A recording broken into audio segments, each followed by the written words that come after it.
السلام عليكم ورحمة الله وبركاته. الله أكبر كبيرا والحمد لله حمدا كثيرا وسبحان الله بكرة وأصيلا.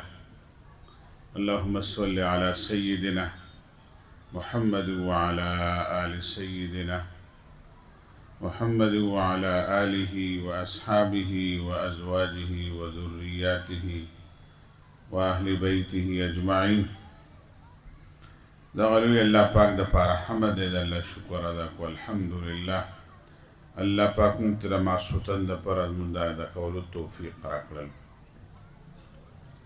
او آغین پس پہ روحانی او دینی او قرآنی مجلس کی شریک او انسان چی پخا حالت بانی سمرم دا اللہ شکر ادا کئی دمرا اللہ پاک نورم توفیق ورکئی. لئن شکرتم لأزیدنکم کتا سو پخا حالت بانی دا اللہ شکر ادا کو داغی قدر امو اللہ پاک کوئی نور توفیق بندر کا او دا اللہ دا بندگی توفیق دا اللہ پاک رحم و کرمی دا اللہ مہربانی وی نو اللہ پاک دم دا باقی وقتونا او دا باقی جون اللہ پاک پا دینی کارنو کے اللہ پاک سرب کی و اللہ دم دا وقتونا دم صلاحیتونا و مال اللہ پاک دین پلا کے دم قبول کی اللہ دم اعمال و قبولیت ورکی. دا نبی صلی اللہ علیہ وسلم دا دعاگانو دا وردونو کلنا کل دا تذکرکم دی دا پارا دا مومن پا زندگی کی خیر و برکت دیرشی او دا خیر دروازی کلوش او دا شر دروازی بندش.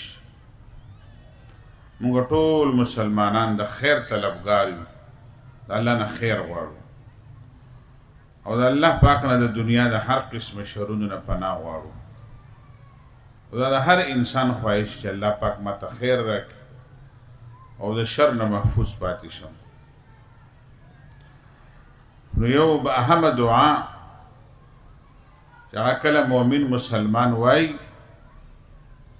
اللہ پاک دا غیب ہو جبانے لیلو خیر ورطا ورکی او آغا دعا را پا خپل جون کی استغفار بخان دا اللہ نغوختل دا اللہ پا مخلوق کی پرشتی معصومی دی دا گناہوننا او پیغمبران ہم معصومین دی عن الخطا. اللہ پاک طول پیغمبران دا گناہوننا بچ ساتلی دا دنگا عقیدہ دا منگا پیغمبران دا گناہوننا پاک گرنو دا دنگا عقیدہ دا پرشتی ہم دا گناہوں نا پاک گرنو. نور پٹول مخلوقاتو کی خطاگانی غلطیانی کی انسان نخامخا کی. نبی علیہ السلام فرمائی مسلمانان زور و زانا سلزل استغفار ویما دا پیغمبرانو دسی استغفار او دا توبیع الفاظ ویل امت تا تعلیم ہم یو دا اللہ دا قرب او دا نزدیکت ذریعہ ہوئی اگونا خو گناہون نکی خدا دا اللہ پاک سر قرب و نزدیکت حاصل ہے.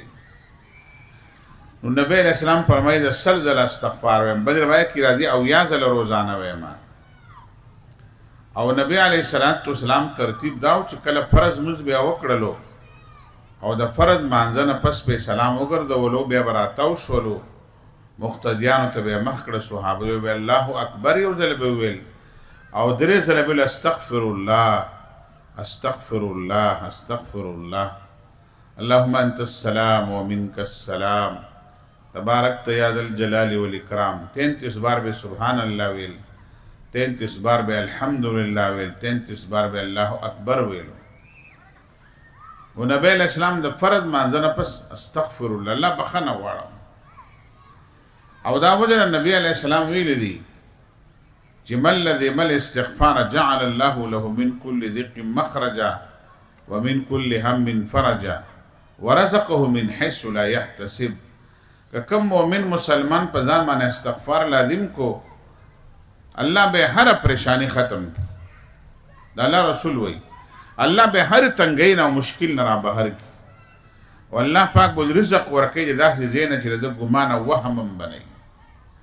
دا وجر امام حسن بصری رحمه اللہ تا یالوی محدث و امام ترشوے دے دت یو ځلی یو کس راغی ویل امام صاحب دی غریبۍ ډېر تنګ کړی مې د رزق مخه مې بنده ده کاروبار مخه به بند ده، څه وظیفه راته وښیه، څه دعا راته وښیه، څه ورد راته وښیه چې ویم چې الله د رزق دا دروازې راته باران وشي، ول استغفار ووایي. په بله موقع باندې بل کس راغلی زما بچي نشته دی یا نارینه اولاد مې نشته دی، امام صاحب ماله یو دعا وښیه چې هغه ویم چې الله بچي راکړي، ول استغفار وایه. بل شاګردانو تپوس وکړو امام حسن بصري نه چې دا خو تا درې واړو قسمو خلکو ته یو وظیفه وښودله، یو د رزق مسله ده، بل د اولاد مسله ده، بل د باران ده. دا څه فلسفه ده په دې کې د استغفار کې دومره زور دی. امام حسن بصري ورته وویلو ویل دا په سوره نوح کې قرآن کې الله پاک ویلي دي فقلت استغفروا ربکم انه کان غفارا يرسل السماء عليكم مدرارا ويمددكم بأموال وبنين ويجعل لكم جنات ويجعل لكم انهارا. مانا بخنه غواړي الله پاک وایي زبا نهرونو بیم درتا، بارانونه بوکوما، مال بدرکما، اولاد بدرکما. دا په قرآن کې الله پاک ویلي دي. د دې وجې نه زموږ کله د خلکو د بچو سوال وي، کله د نارینه اولاد سوالي، کله د کاروبارونو پریشانی ګانی وي، کله بارانونه نه وي. په انساني زندګۍ کې مختلف مشکلات وي. مونږ د روزانه کم از کم 100 ځله استغفار وایو او د دې لپاره مختلف وردونه نقل لي. استغفر الله، الله بخنه غواړم، دی معنا ده. دا مختصر استغفار دی. استغفر الله، استغفر الله، استغفر الله، الله بخنه غواړم، الله بخنه غواړم. دویم قسم استغفر الله تعالی رب من كل ذنب واتوب الیه. دریم استغفر الله العظیم الذي لا اله الا هو الحي القيوم واتوب الیه. سلورم دی لا اله الا انت سبحانك انی كنت من الظالمین. یونس علیہ السلام د مہی په خېټه کې ویلو د دامر لوی مشکل نه الله پاک را بهر کړی. مہی د خېټې نه د دریاب د مز نه دومره لوی مشکل نه الله پاک یونس علیہ السلام را بهر کړی. لا اله الا انت سبحانك انی كنت من الظالمین. او بل قسم دی پنځم قسم هغه تر بخاری په روایت کې سید الاستغفار وایي. نبی علیہ السلام ورله نوم ورکړی دی د ټولو استغفارو سردار. او نبی علیہ السلام فرمایي اجر او فایدې داره یو څوک یو ځل د ورځې ووایي او په دقه ورځ کې مړ شولو جنت ته به مسلمان. او که چا د شپې وویلو یو ځل یې ویله په دقه شپه کې مړ شو جنت ته به ځي. دومره اجر دی، بدلې دی. او هغه اللهم انت ربي لا اله الا انت خلقتني وانا عبدك وانا على عهدك ووعدك ما استطعت اعوذ بك من شر ما صنعت ابوء لك بنعمتك علي وابوء بذنبي فاغفر لي فانه لا يغفر الذنوب الا انت. لتسيد الاستغفار وي. بهرحال چې موږ لپاره څنګه آسانه خدا شعوري ته ور پکار دي ښه چې موږ سوچ سمجھ کر دا وایو. بیا به زموږ کاروباري مسایل هم څنګه حل وي، د کور مسایل به حل وي، ډېر مشکلاتونه عدالتي کیسونه د ډېرو بیمارونه مشکلاتونه به الله پاک موږ بهر کوي. خو چې زما او ستا عقیدې چې مشکل کوشه الله پاک دی او زما الله پاک په ذات کلک عقیده زمانه زندگی ټول مسائل حل کوونکی الله پاک دی. او استغفار ولا وسیله ده، دا یو واسطه ګرځوما د خپل مشکل لپاره چې الله زما مشکل آسان کا. او د انسان په غاړه کې په مټو باندې شرکیات هم نه، تعویذونه بندونه هم نه، چې بدن د شرک نه پاک وي، عقیده د شرک نه پاک وي او انسان کلک باور وي، کلک یقین وي الله مشکل کشا دی. الله ر انسان په زندگی کې خیر راوستون کې بادشاہ دی. الله وی ما رحمت مخکې د ما په غضب باندې. الله ډېر مهربانه بادشاہ دی، رحمان او رحیم دی، بندل طلب پکار دی. موږ او تاسو له روزانه کم از کم 100 ځله استغفار ویل پکار دی. که په تسبیح وایي، که په هغه مشین باندې وایي، که په دې بندونو باندې وایي، که دغه شانتي وایي، که سهار وایي، که ماښام وایي. ټول امت ته نبی اسلام اجازت ورکړي. موږ نبی اسلام چاته نه وتړلی چې مال به څوک اجازت راکړي. نبی اسلام ته ویل اجازت ده. وداره چې دم په زندګۍ کې د ذکر او اذکار اهتمام ډېر لوی روحاني قوت دې سره حاصلېږي. وظایف سره ډېرو بیمارونو انسان بچ، ډېرو مشکلاتونو انسان خلاص. ډیر غمونه ختم شي، کورونو نه پریشانی ختم شي. دا زنانم دې درس ته دی وجې نه راغواړو، زنانه توجه مو کوي او زنانه خپل ماشومان خاموش هم کوي او خپل منځ کې خبرې مه کوئ. زنانو تم دا وایم چې کورونو کې اکثر جګړې وي، اختلافات وي. په کورونو کې کله منځونه شروع شو، کورونو نه بالماضي لاړله، کورونو کې دننه د وظایفو اهتمام او د خیر د طلب دپاره، چا د مرګ نپاره مه وایي. دا عام طور سو دا چې دا وظیفه وم چې پلانکې مړ شي، دا خبره ټیک نه ده. په وظایفو سره مرګونه نه راځي، وظایفو سره خیر راځي، برکت راځي انسان په زندګۍ کې. نو دا نه چې همیشه لپاره خپله ژبه د الله په ذکر باندې لمده ساتل. که یو ذکر موږ له نه راځي که نه، نبی علیه السلام فرمایي د ټولو نه افضل ذکر څه دی؟ لا اله الا الله. دا خو بر چا له ورځي. افضل الذکر لا اله الا الله. ټولو نه افضل ښکلی ذکر لا اله الا الله دی. او نبی علیه السلام فرمایي چې چا آخري ذکر لا اله الا الله دخل الجنه. کله چا آخري ټکي لا اله الا الله دخل الجنه، جنت ته به ځي. نو خپله ژبه په ذکر باندې او په دا وظایفو باندې دا عادت کول پکار دي. خدا به شعوري طور وایي، داسې نه چې داسې دوه درې کنځلې مو سره کو بیا ورسره تسبیح واړو، داسې به نه کوو. ذکرونو د وظایفو خپل ادب دی، خپل احترام دی.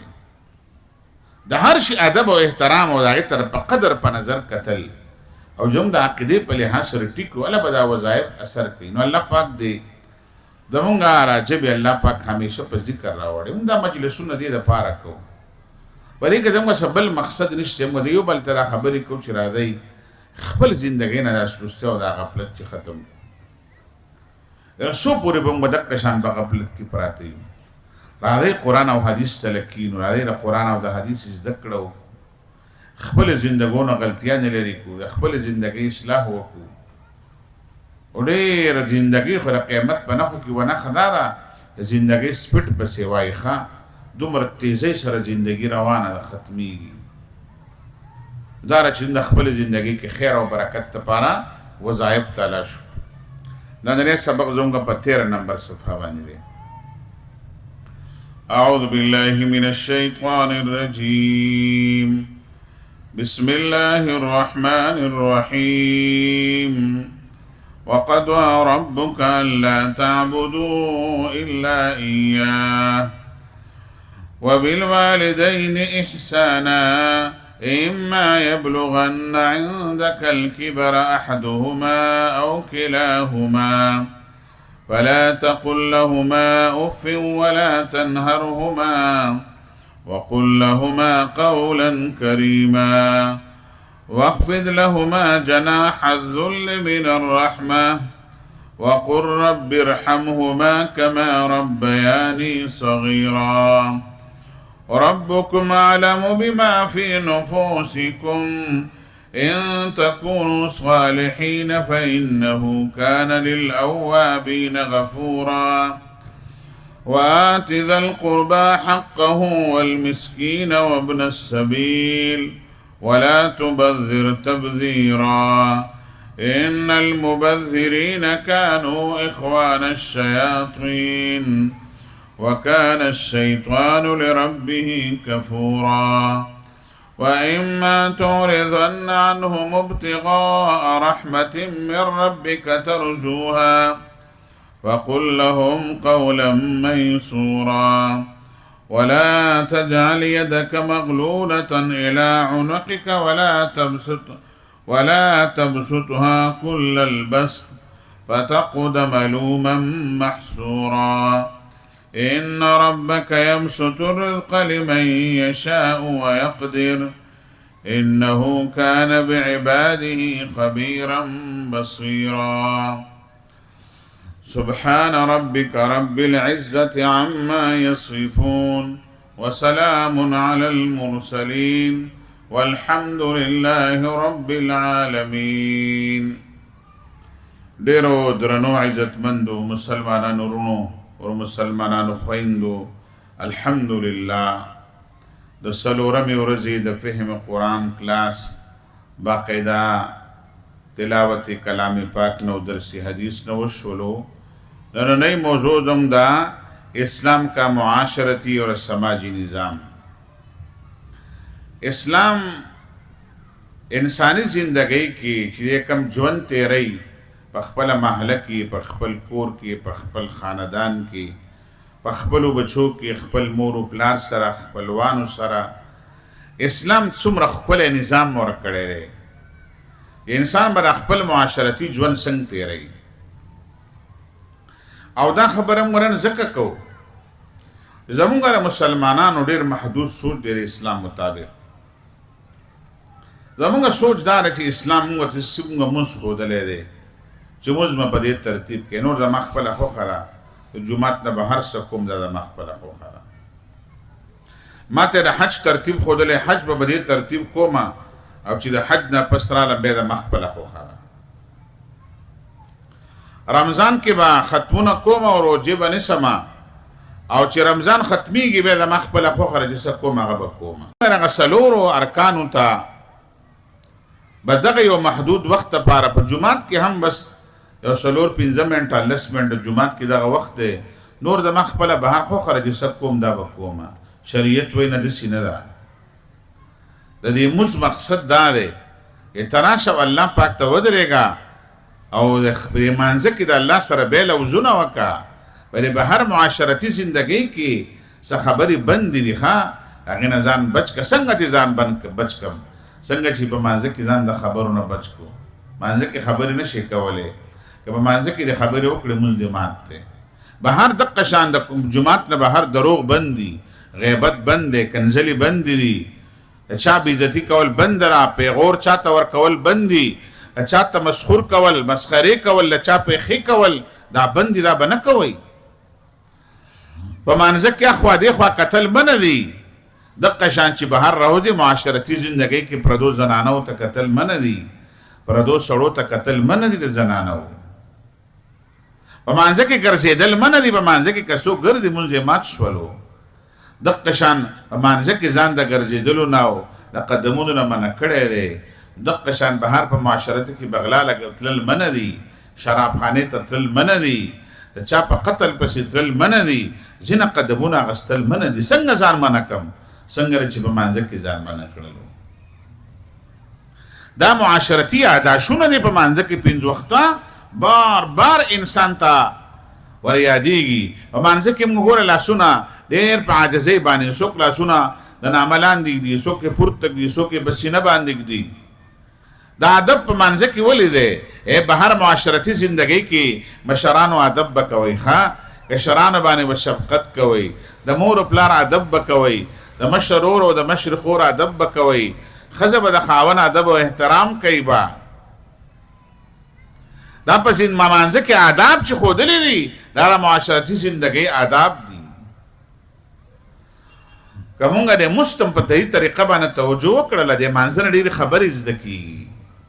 دغه شان په صفونو کې به یو بل سره جوخت او نږدې ودرېږئ، به صفونه برابر کوي. نبی علیه السلام فرمایي د صفونو څومره غټه فایده دی. که ستا په جومات کې صف برابرو نیغو یو بل سره جوخت او نږدې ولاړ وئ، الله پاک وایي د جومات نه بهر به ستاسو په زړونو کې یو بل سره کوږوالی نه وي. دهی فایده ده. په زړونو کې بخیرې نه وي، حسد به نه وي، کینه به نه وي، بغض به نه وي، جګړه به نه وي. نبی علیه السلام فرمایي سووا صفوفکم، صفونه سیده کوئ په جومات کې چې بهر هم په معاشرتي زندګۍ کې بس زړونه سیده شي. څومره فایدې ده. خو ارمان دا دی چې موږ خو صفونه داسې کاږه واږئ که نه. حالانکې په جومات کې په صفونو کې غلینونه والی شوي او جانمازونه اچولی شي، بیا موږ کاږه ولاړ یو. دې وجې نه بهر یو بل ته زړونه کاږه دي. او بېلمازه خلک پرېږدوه، زموږ د منځګزار یو بل بدي شي. یار زه منځګزار یم او ته منځګزار، ته زما بری شي ستا بری شومه. څومره ناشنا خبره یي. یو څوک مانځه له راغلی دی هغه مې بدي شي، او یو څوک بهر په معاشره کې بېلمازه دی هغه مې خوښ دی. دا څومره عجیبه خبره ده یار، سړی حیران شي. وړو وړو خبرو باندې یو بل سره پتنی وي، وړو خبرو یو بل سره مرانی وي. دا وجه نبی صلی الله علیه وسلم فرمایي که څوک تاسو کې غواړي زما د مال ډېر شي او زما د عمر ډېر شي نو څه دې وکړي تعویضونه دې وکړي نه پلانکۍ وظیفه دې وکړي نه 100 روپۍ د خیراتي وکړي نه د عمر ډېرول خو موږ ټول غواړو زما د که مولوي صاحب دی او که حاجي صاحب دی او که امیر صاحب دی ټول خلک په عمر نه مړېږي الله زما عمر ډېر کړي زما عمر ډېر کړي ټول خلک لګیا دي او هر څوک لګیا دی چې زما مال هم ډېر شي په دنیا کې هېڅوک هم نشته چې هغه زما مال نه دی خوښ یو څوک وایي زما نه دی خوښ دروغ وایي دا انساني فطرت دی پیسې خوښې دي لیونی نه نور پیسې هم نه پوهېږي او پیسو باندې پوهېږي ماشومان دي په بل هېڅ هم نه پیسو باندې پوهېږي نبی علیه السلام فرمایي که څوک غواړي زما د مال ډېر شي زما د عمر ډېر څه دې وکړي فلیصل رحمه یو کار دې وکړي خپلوانو سره د خپلولي پالي رشته دارو سره غم خادي کوه رشته دارو سره تګ راتګ کوه الیک سلیک کوه د هغه کور ته سر وښکاره کوه غم راغلی دی دعا کې ورسره کښېنه خوشحالي راغلی دی مبارکۍ له ورشه عقیقې کړې ده ورشه تاله دعوت در کړی دی واده راغلی دی کارت د پسې راغلی دی بې دعوته خو به نه دی جوینا درته کړې ده ورشه بیمار شوی دی تپوس یې وکړه سیډنټ یې کړی دی تپوس یې وکړه بچې پاس شوی دی مبارکۍ له ورشه دې رشته پالل دی په شا کول نه سړی دا رشته دار څه ته وایي دا دې ورور ته وایي رشته دار څه ته وایي تره ته وایي رشته دار څه ته وایي خورۍ ته او ماما ته وایي رشته دار څه ته وایي وراره ته ویلی شي رشته دار څه ته وایي نیا نیکه ته وایي خواخسخر ته وایي دا رشته دار دي امریکنیانو ته نه وایي د خپل ابۍ دادا بچو ته ویلی شي ماماګانو ته ویلی شي تره ته خو موږ تربور وایو شریعت وایي تره تربور نه دی تره د مثال د پلار دی نبی علیه السلام فرمایي څنګه د پلار احترام دی دغه شان به د تره احترام کوي په ایمان یې ووایي که ورونو تره ته د پلار په نظر وکتل څومره مشفق تره به یار موږ ته تربور دی او که تره د ما خپل ورونو سره شفقت وکړو دا ما بچي دي څومره ښکلی خاندان به یار تره ورونو ته تربوران وایي او وراره تره ته تربوران وایي دا څومره عجیبه خبره ده دا بالکل د شریعت الټه خبره ده نبی علیہ السلام فرمایي معاشرتي زندګۍ کې یو کار وکړئ رشته دارو سره رشتې وپالئ ورشئ یو بل سره الله وایي الله رسول وایي الله به د عمر هم ډېر کړي الله به د مال هم ډېر کړي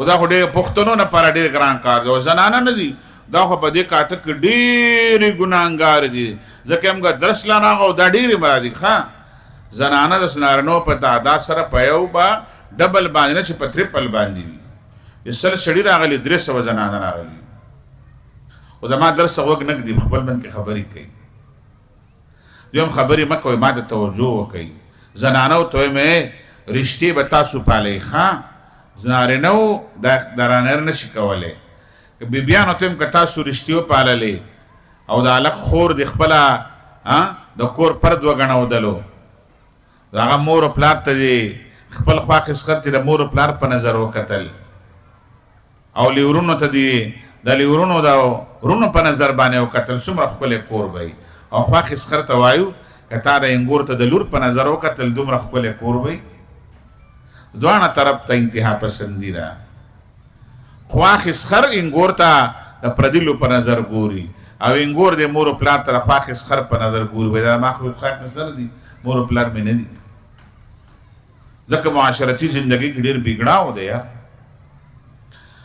و زنانو ته وایي رشتې پالئ مبارکول هم ځئ په پرده کې دننه ودونه هم ځئ سړو ته هم وایئ ما په کورونه کې به ما ډېر شي عمرونه به ما الله ډېر کړي کورونو کې به خیر الله راولي فلیصل رحمه رشتې پالئ دا معاشرتي آداب دي موږ خو په بدل کې هم کر راغلی و نه زه وکره نه ځم موږ له چیني راوړي و نه زه ولې سم نه وړم په بدل مه کوئ په جنت ته بدل د جنت په بدل کې وکړئ د جنت الله پاک راکړي نو د رشتو ډېر خیال ساتل پکار دی معاشرتي نظام هم د رشتو نوم دی ښه او دا ټولې رشتې له چا نه جوړېږي دا د یوې خبرې نه جوړېږي ښه ټولې رشتې د نکاح نه جوړېږي ښه که تاسو ورته سوچ کړی وي نبی علیه السلام فرمایي نکاحونه آسان کوي نکاحونه کې رسم و رواج نه ځان بچ وساتئ او نکاحونه د شریعت مطابق وکوئ هغه کورونه کو خاندانونو کې به خیر وي یو نکاح ترتیب برابر کې یو نکاح دا رواجونه رسمونه پرې جنجونه پرې دا وي دا نکري سي پرې دا وي خلا پټي نکري دي او دا ښکارا نکري دي دا د نکري د جوړه دا او دا نه پلانکی جوړه دا چیزونه پرې دا وي ها خځې خو بده کډېر ګناګار دي الله په دې زنانو سره الله پاک سکي د شریعت پرانا کې غوځوي مچې تاسو درسونه لقرا دی زنانه درس لډیر را دي خو په جنج کې ټول رواني